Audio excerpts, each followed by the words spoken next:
Dear students, अब हम नए टॉपिक पे आज डिस्कशन करेंगे, इलेक्ट्रिक डायपोल। आइए समझते हैं कि इलेक्ट्रिक डायपोल क्या होता है और इलेक्ट्रिक डायपोल मोमेंट क्या होता है, उसके बाद आगे बात करेंगे। चलिए, electric dipole a pair of two equal and opposite charges separated by a small distance is called electric dipole। मतलब जो बराबर और उनके अपोजिट साइड के चार्जेस अगर कम डिस्टेंस पे रखे हो तो उसको हम इलेक्ट्रिक डायपोल कहते हैं।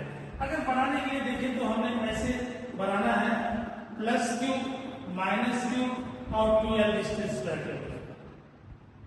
ये इलेक्ट्रिक डायपोल हमने एक बना दिया। एग्जाम्पल के लिए बहुत सारे हैं, जैसे आपने HCl लिया तो इसको क्या कर सकते हैं, H प्लस Cl माइनस। इसके बीच में एक जब भी आप इसको ब्रेक करेंगे H प्लस Cl माइनस बनेगा, बीच में एक क्लोज स्मॉल डिस्टेंस बॉन्ड का रहता है। तो एक एग्जाम्पल हो सकता है और बहुत सारे एग्जाम्पल है इसके। तो प्लस क्यू माइनस क्यू के बीच का डिस्टेंस क्या है, 2l है। अब यहां से इलेक्ट्रिक डायपोल मोमेंट क्या होता है, electric dipole moment. Electric dipole moment अगर आप करेंगे तो आइदर दोनों में से किसी भी चार्ज का मैग्नीट्यूड ले लीजिए, ये q ले लिया और डिस्टेंस कितना है 2l। अगर आप मल्टीप्लाई कर देंगे तो हम इसको क्या करेंगे, दोनों के प्रोडक्ट को क्या बोलते हैं, इलेक्ट्रिक डायपोल मोमेंट। इसका डायरेक्शन जो है हमेशा negative charge to positive charge होता है। थोड़ा ध्यान रखिएगा, negative to positive charge, negative to positive charge. Direction कहां से कहां होता है, किसका डायरेक्शन बोल रहा है, P का डायरेक्शन देगा। P मतलब इलेक्ट्रिक डायपोल मोमेंट। अगर इसके डायरेक्शन की बात करो तो डायरेक्शन कहां से कहां होगा, negative charge to positive charge, मतलब यहां नेगेटिव से पॉजिटिव की तरफ इसका डायरेक्शन होगा। अब अगर मान लीजिए तो इसका स्केलर फॉर्म अगर आप लेना चाहें, स्केलर फॉर्म अगर आप लोग इसको लेना चाहेंगे तो ये कितना होगा, P is equal to 2ql लिख सकते हैं। क्या लिख सकते हैं, P is equal to 2ql लिख सकते हैं इसे। और अगर मान लीजिए थोड़ी देर के लिए डायमेंशनल फार्मूला भी निकालना चाहें P का, तो वो कैसे निकल जाएगा। अब देखिए Q है तो 80 होगा, 2l है तो 2 तो कांस्टेंट क्वांटिटी इसका तो होगा नहीं कुछ। और ये जो L और Q है तो L का कितना होगा, M है नहीं इसमें, तो उसको क्या लिख देंगे, M0 L है, फिर TA और AT जो आप लिखते हैं तो TA हो जाएगा, इसका क्या हो जाएगा, डायमेंशनल फार्मूला हो जाएगा। तो ये हमने आपको डिफाइन करके बताया कि इलेक्ट्रिक डायपोल क्या होता है, और फिर हमने आपको बताया कि इलेक्ट्रिक डायपोल मोमेंट क्या होता है और उसका डायरेक्शन क्या है और डायमेंशनल फार्मूला क्या है। अब थोड़ा समझने की कोशिश करते हैं कि इसका यूज हम कैसे करेंगे। बहुत इंपॉर्टेंट दो टॉपिक है इसमें। इलेक्ट्रिक डायपोल की वजह से इसके एक्सियल पोजीशन पर आपको इंटेंसिटी ऑफ इलेक्ट्रिक फील्ड निकालना है और इसके इक्वेटोरियल पोजीशन पे भी निकालना है। एक्सियल मतलब इन द डायरेक्शन, उसी के एक्सिस पे ही निकालना है इंटेंसिटी ऑफ इलेक्ट्रिक फील्ड। तो intensity of electric field eight any point, intensity of electric field, intensity of electric field at any point on axial position,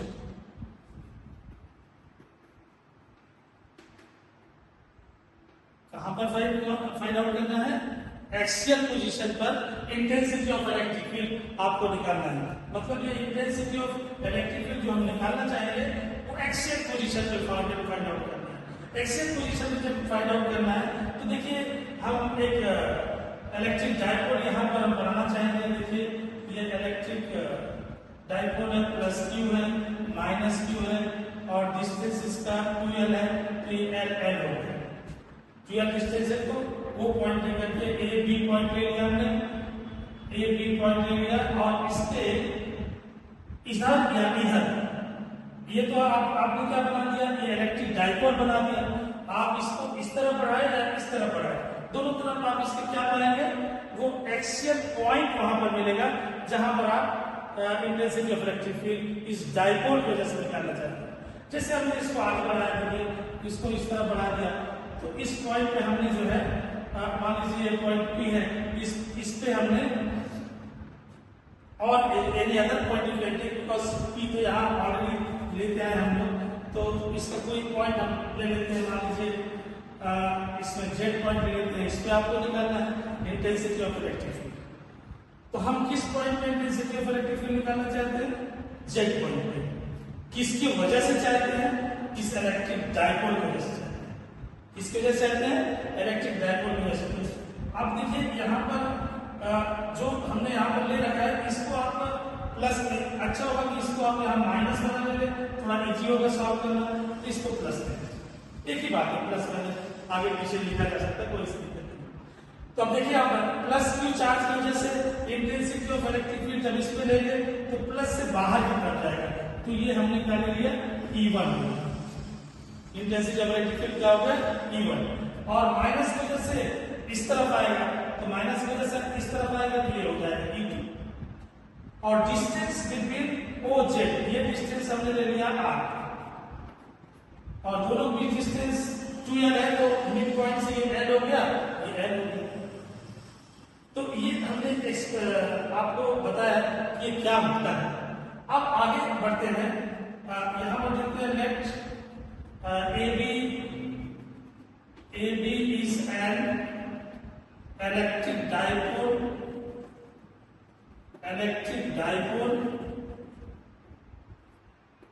ये इलेक्ट्रिक डाइपोल है in which AB is equal to 2l, AB is equal to 2l. We suppose here, see this one, minus from O to Z.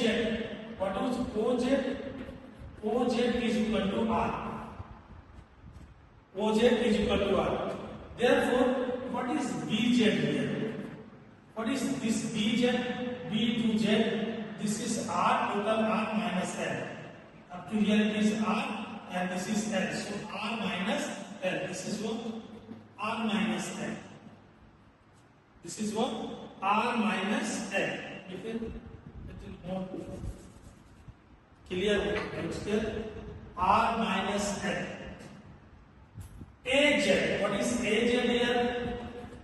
AZ, A to Z is equal to R plus this one here L. R plus L. So this is what? R plus L. R plus L. Our aim is to find the total intensity of electric field at point Z, which is on the axial position. मतलब ये axial position पर एक point Z है, जिसपे हमको क्या निकालना है, intensity of electric field total निकालना है इस दोनों चार्ज की वजह से। थोड़ा सा इसको आगे बढ़ा के देखते हैं कि इंटेंसिटी ऑफ इलेक्ट्रिक फील्ड कैसे इसमें फाइंड आउट कर सकते हैं, total intensity of electric field कैसे फाइंड आउट कर सकते हैं। देखते हैं इसको, देखिए कैसे निकालेंगे आप इसको। Intensity of electric field at Z because of plus Q charge. So intensity of electric field at Z due two plus Q charge, due to plus Q charge. So here you find here E1. We know the formula 1 upon 4 pi epsilon 0. 1 upon 4 pi epsilon 0. This is Q. Q upon what is the distance? Q upon this is BZ. Distance is BZ. So from B to Z, you have to write BZ square. What is Bz here? Bz r minus l. So we can write here 1 upon 4 pi epsilon 0, 1 upon 4 pi epsilon 0 q upon r minus l whole square. This is number 1. This is number 1. Now you can find intensity of electric field. What is the direction of it? You can say इसका direction क्या होगा? चूंकि यहाँ पर positive charge है तो direction किधर आएगा? इस तरफ direction b to z. What is the direction here? Direction is bz. Bz is the direction. Now second one, intensity of electric field into minus q charge. So here you have to write intensity of electric field. Intensity of electric field at z due to minus q charge. Minus q charge. So intensity of electric field at z due to minus q charge. ये देखिए minus q charge की वजह से इसमें intensity of electric field क्या होगा? Formula वही है जो हम लोगों ने intensity of electric field define किया है. अगर ये फार्मूला देखें तो E2 इक्वल टू कितना आएगा? 1 upon 4 pi epsilon 0 Q upon क्या डिस्टेंस कहां से कहां करेक्ट करें? A to Z. सो क्या लिखेंगे इसमें? AZ square. क्या लिखेंगे? AZ square. AZ की वैल्यू आपके पास है यहाँ पर. AZ की वैल्यू कितने के बराबर है? R प्लस L के बराबर है. इसको रख दीजिए आप. कितना हो जाएगा? 1 upon 4 pi epsilon 0 Q upon R plus L whole square. This is number 2. What is the direction? Direction देखिए जब नेगेटिव चार्ज है तो डायरेक्शन उसकी तरफ होगा, नेगेटिव की तरफ, और पॉजिटिव से बाहर नेगेटिव की तरफ. ऐसा रहता है. अभी इलेक्ट्रिक फील्ड लाइट्स में हम लोगों ने देखा था. तो यहाँ पर कितना हो जाएगा? ये दूसरा, इसका डायरेक्शन किधर होगा? Z8. कहां होगा इसका डायरेक्शन? Z8 की तरफ इसका डायरेक्शन होगा. Z2A. अब थोड़ा ध्यान दीजिए यहाँ पर. Z पॉइंट पर plus Q charge minus Q charge की वजह से डायरेक्शन एक दूसरे के अपोजिट. कैसे? देखिए E1 जा रहा है इस तरफ और E2 क्या हो रहा है? अपोजिट साइड पे जा रहा है. तो ये तो एक वेक्टर क्वांटिटी है intensity of electric field. Therefore क्या फाइंड आउट करेंगे? फाइंड आउट करना चाहेंगे नेट इलेक्ट्रिक फील्ड कितना हो, total electric field of intensity. Total electric field intensity कितना होगा? टोटल इलेक्ट्रिक फील्ड इंटेंसिटी और intensity of electric field, intensity of electric field, total intensity of electric field कितना आएगा? Total intensity of electric field कितना आएगा? देखिए कौन ज्यादा करीब है बताइए. कौन ज्यादा करीब है जिसकी वजह से E1 बड़ा होगा, E2 बड़ा होगा. देखिए प्लस Q Z के ज्यादा करीब है तो E1 पहले आ जाएगा और चार्ज तो सेम ही है. इसका मतलब और ये जो माइनस Q है वो Z से थोड़ा दूर है तो E1 बड़ा होगा E2 से. कौन बड़ा है यहाँ पर? E1 is greater than E2. So total intensity of electric field, क्योंकि दोनों एक दूसरे के अपोजिट भी काम कर रहे हैं तो क्या हो जाएगा? ये हो जाएगा E1 माइनस E2. क्या होगा? E1 minus E2. Total intensity of electric field at Z, at point Z. किसकी वजह से? प्लस क्यू चार्ज और माइनस क्यू चार्ज इस डायपोल की वजह से. So E is equal to E1 minus E2. अब यहाँ पर देखिए इसकी वैल्यूज कर देते हैं.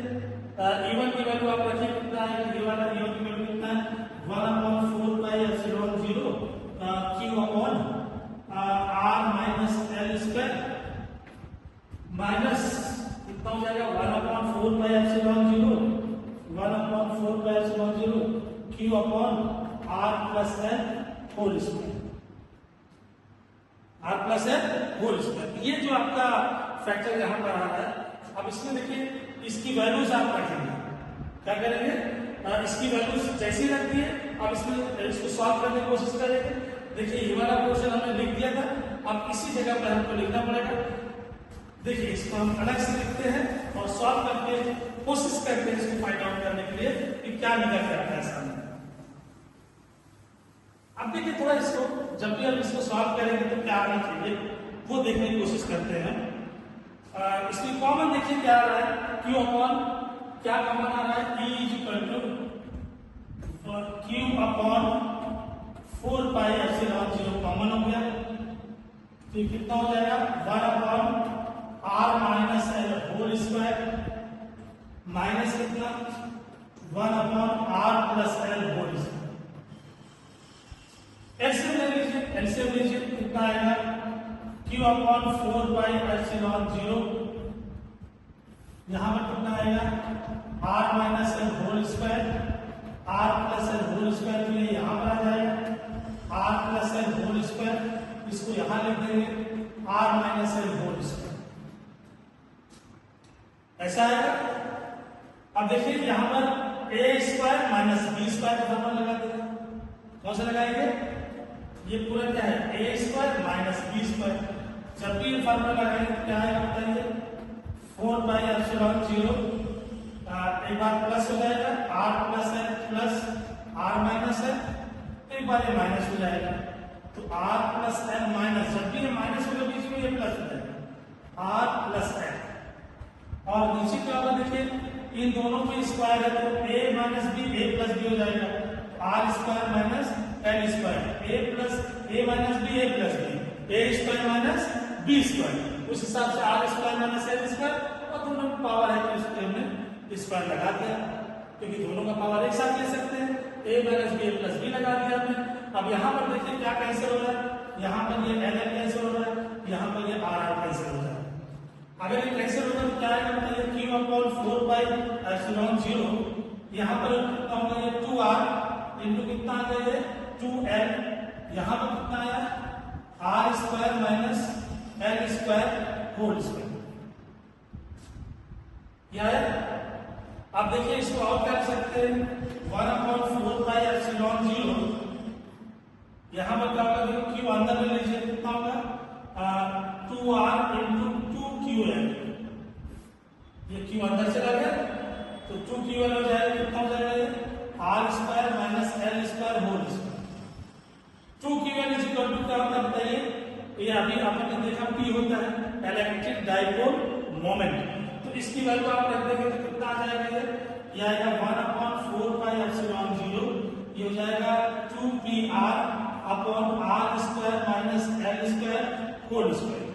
न्यूटन पर कूलम अगर आप इसका यूज करके तो रख सकते हैं, न्यूटन पर कूलम आप इसको लिख सकते हैं, क्योंकि इंटेंसिटी ऑफ इलेक्ट्रिक फील्ड भी निकाल रहा है। यहाँ पर एक चीज और है, अगर मान लीजिए कि ये आर जो है वो एल से बहुत ज्यादा है, मतलब ये जो आर जो डिस्टेंस थी हमने लिया था वो बहुत ज्यादा है, if R is very greater than 2l, अगर आर क्या है एल से बहुत बड़ा है तो क्या होगा एल को हम नेगलेक्ट कर सकते हैं, उस कंडीशन में ये कितना आएगा बताइए, ये आएगा 1 upon 4 pi epsilon 0 2 pi R upon, देखिए ये खत्म हो गया, ये 2 4 हो गया, पावर 4 हो गया, एक पावर कैंसिल हो गया, देयरफॉर ये कितना आ जाएगा 1 upon 4 pi epsilon 0 2p upon R cube, newton पर कूलम इतना इंटेंसिटी ऑफ इलेक्ट्रिक फील्ड आएगा at any point in the axial position.